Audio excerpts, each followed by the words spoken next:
Okay, the subject for today is circumcision. I know, not exactly something you want to be thinking about, but stick with me because there's an important point to be made. What we're really chatting about today is freedom. Your freedom here, now, today.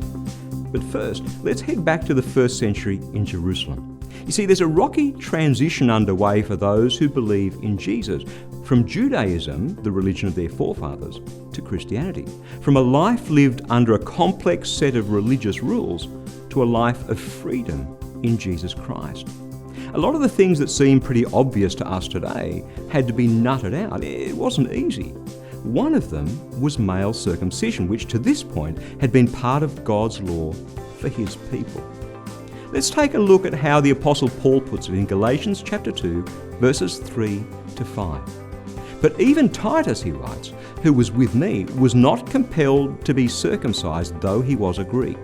But because of false believers secretly brought in, who slipped in to spy on the freedom we have in Jesus Christ so that they might enslave us, we did not submit to them even for a moment, so that the truth of the gospel might always remain with you. There's a tussle here between the old traditionalists who didn't believe in this whole nonsense about grace through Jesus, and Paul, to whom the gospel of grace, the fantastic news of God's unmerited favour towards us, had been revealed by Jesus himself.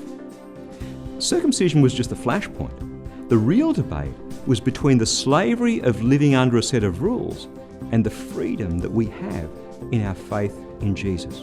And it's a struggle that continues to this day in the heart of many a believer, because grace is so radical, so counterintuitive. We live in a dog-eat-dog world, and there seems to be plenty of dog to go around. Yet along comes Jesus, and he says, in effect, it's not about following a bunch of rules.